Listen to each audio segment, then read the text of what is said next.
After getting her heart broken by a past lover, Aurora promised to never give it away again. Years later, she's focused on growing her brand. Love wasn't on the agenda. When a blast from the past comes and shakes her world up, she's left trying to ignore the feelings she buried long ago.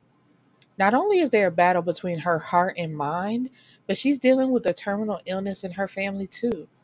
Join the middle Parker sister and learn if she finally learns to let grudges go and accept her second chance at love. So, picking up in Aurora's story, we learn a little bit more about her background. She has a podcast where she is discussing women empowerment and, how to be your own bad bitch. You don't need a nigga for nothing, that type of stuff. And she also is a part of a book club, and her book club is discussing a author that she hates. Like the women love him, but she hates it because she says she feels as if he writes women to be these submissive doormats that just cater to their men, and she hates it. And so she gets an email from the author's, I believe, agent or manager or something like that, wanting to set up a meeting. But the thing is, he's never shown his face to anyone. Like nobody knows who the man actually is. They just know his work.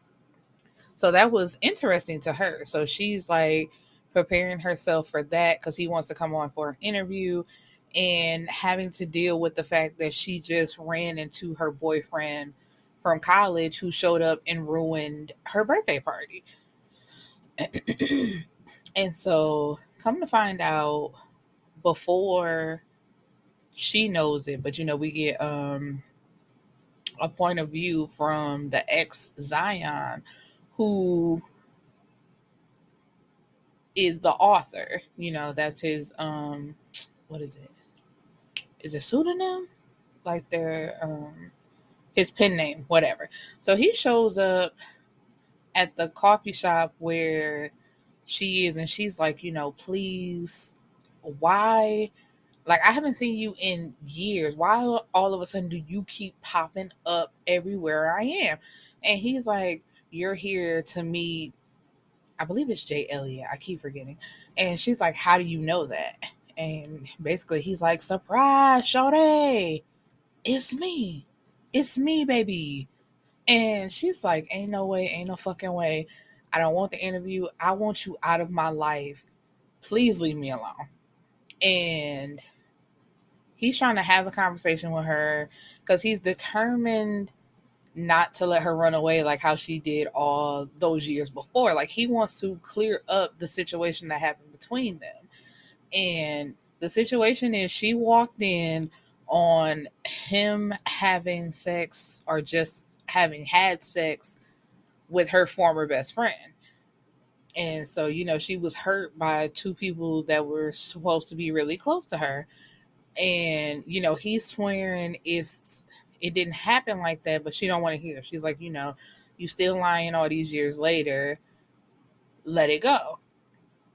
But then he finally, they sit down and have a conversation, and she's like, I'll talk to you, like as the author, but do not bring up the past. And it was going good until once again he wanted to have a conversation, and she blows him off. She's like, I do not want to talk to you about this, and you promised that you wouldn't bring it up. But he's like, it's time to stop running. She says no. And he says the last thing he remembered was waiting on Aurora, because she was supposed to show up because they were getting ready to go to an event. And her friend by the name of Nina gave him a drink, and that's the last thing he remembers. So he says, she drugged me, and the last thing I remember is seeing you, like how heartbroken you were when you found us. And so she's like, really? That's the bitch move you gonna try to pull? But it wasn't a lie. So he meets up with the girl Nina, who now no longer stays in town. But when he hit her up online saying, I want to meet with you, let's talk, she comes. And he is secretly recording the conversation because he wants to get answers himself after all these years. So he's like, what was all that shit in the past? And she starts going on this rant about how Aurora was never good for him. She never paid you any attention. She never really loved you. She's just a cold hearted bitch. And I was always waiting for basically the two of you to break up so you could notice me right in front of you. And he's like, I know you fucking lying. And so he's like, what did you do to me? And she's like, you making it out to be more than what it is. All I did was give you ecstasy. It's like, bitch, what you mean all you did was give me ecstasy? You drugged me and you raped me. Because they just classify it as she had sex with him. It's like, no, call it what it is. She raped him. That man was unconscious and did not remember what happened. So she drugged him and she raped him. But of course, because he's a man, they don't want to classify it as rape. And so, he leaves from her and goes to Aurora's house. And he's like, sit down. Because she's like, what are you doing here? Why are you at my place? He's like, sit down, shut up, and watch this video. And so she's watching the video, listening to the things that Nina said, and she's realizing, like, basically her heart was broken and she's been torn up all this time for nothing.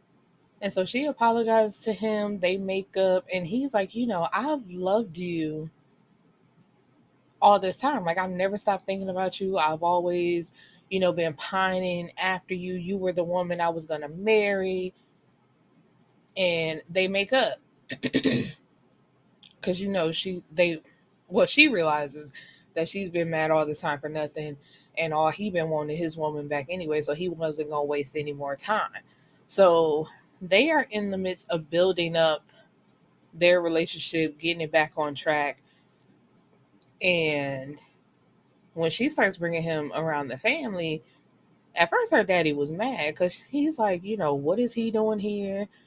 Because all those years ago, when she came home heartbroken and feeling like she was betrayed, the daddy was ready to go find him and whoop his ass, which would be understandable because as a father, if you see your daughter crying, it's just like, whoa, what's going on here?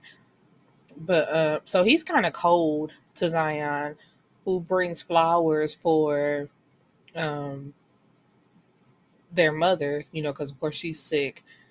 And they were preparing for Sloane's baby shower when the mom was very sick, so she was rushed to the hospital, and Sloane went into labor. So unfortunately, the same day that their mother passed away is the day that Sloane gave birth to her daughter.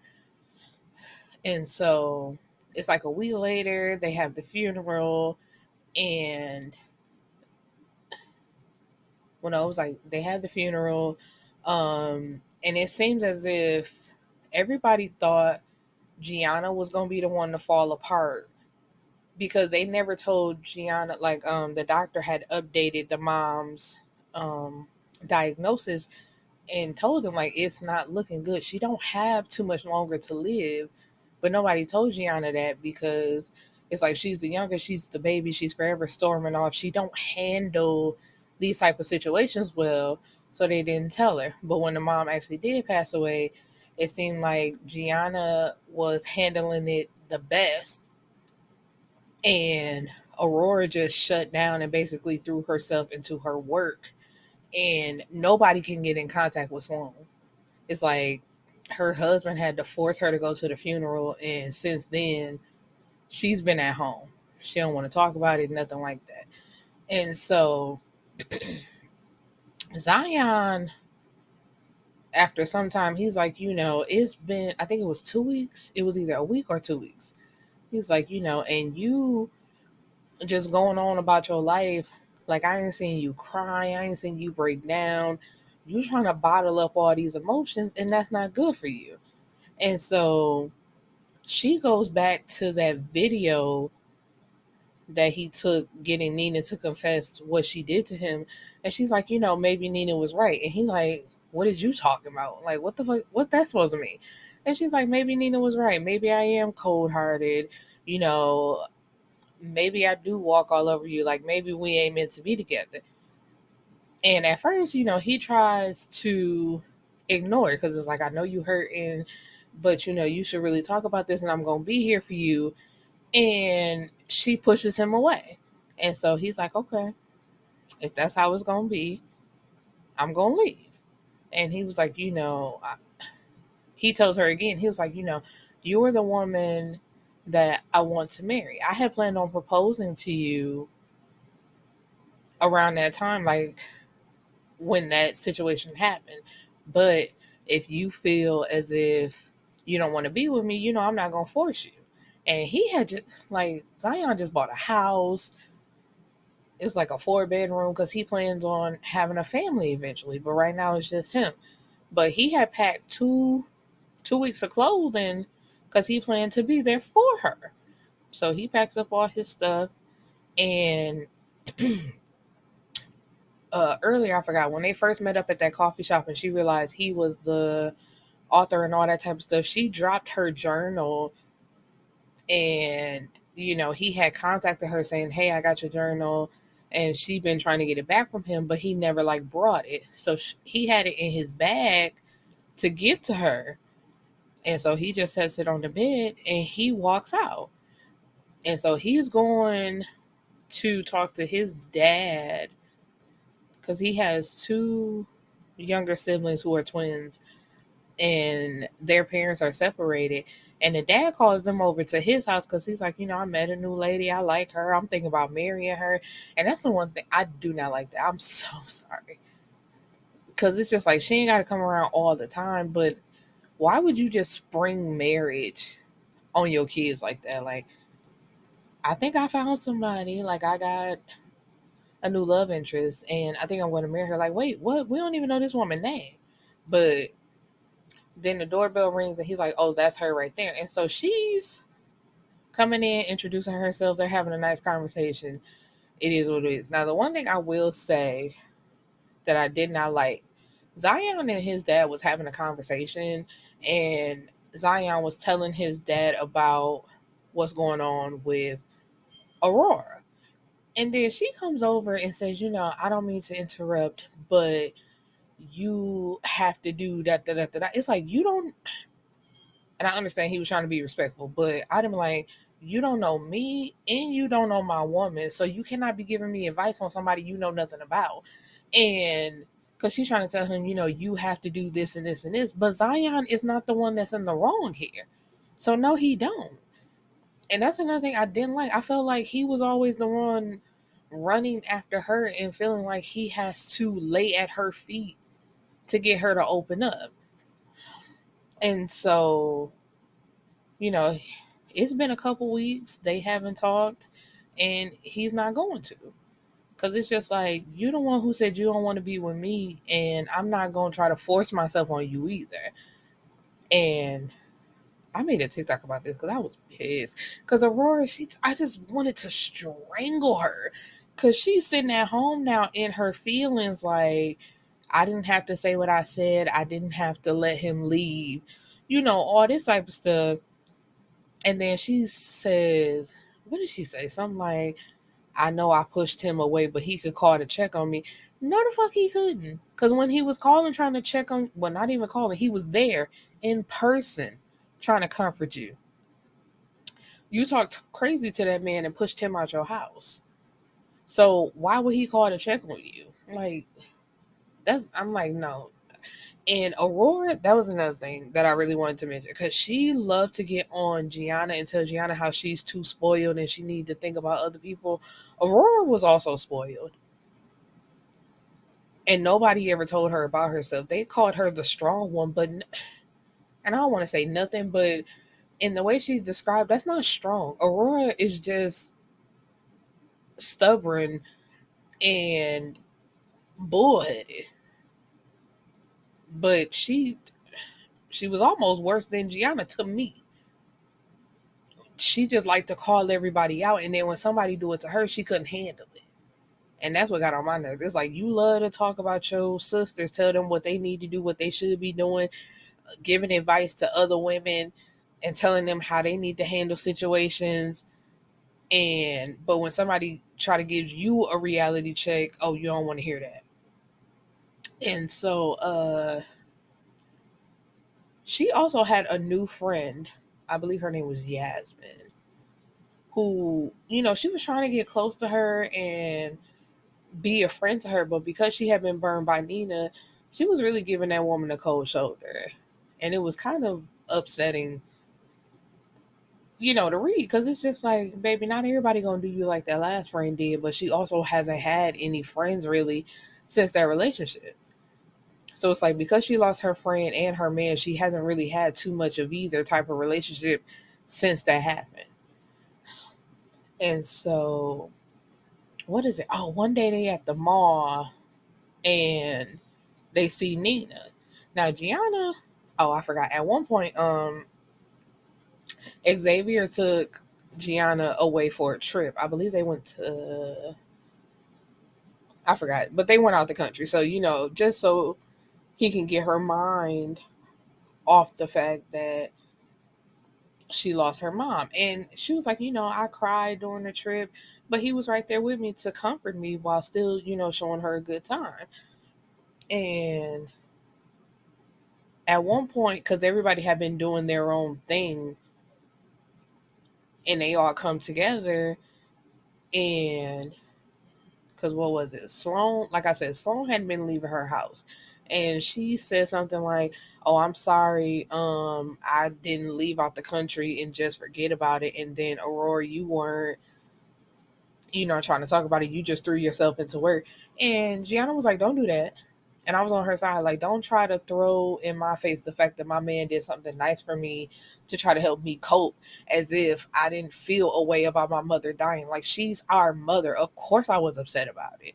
And you saw how she acted a fool at the, what am I trying to say? Words are escaping me. But when she found out that y'all mama had breast cancer, like, she was not trying to let y'all mama go. She wanted her to do treatments. She was looking up remedies. So the fact that the day actually came, and they had basically been preparing themselves for it, she went away to get her mind off of it. That didn't mean that you loved y'all mama more than she did. And I was like, Sloan, that pissed me off, man. I was like, ain't no way in hell. But when we get to her story, whew, that was a hard read. I ain't even gonna lie to y'all. Sloan's story, the shit is depressing. It just is what it is. It's very depressing. But yeah, so her and Zion went to go get something to eat. And while he getting something to eat, he decides, like, this the last day. I'm gonna pull up at her house and make her talk to me. And that's what I mean. Like, even in all that time, she talking about he could have checked on her and she not willing to go get her man. And once again, he's the one running behind her. And they admit, like, in their relationship previously, it was always him catering to her. Like, if she's upset, he's doing everything he can to make it right. And so, but he pulls up to his house to see her, like, walking away from his door. So, he jumps out his car, like, what's up? What you doing here? And she's like, I was coming to talk to you. I wanted to apologize because what I said was wrong. And I love you, whatever. He's like, okay, I'm glad you showed up, because I was going to eat this food and I was going to pop up at your house. And so once again, they're back on, and they're in love and deciding to take it one day at a time and just see where their relationship takes them.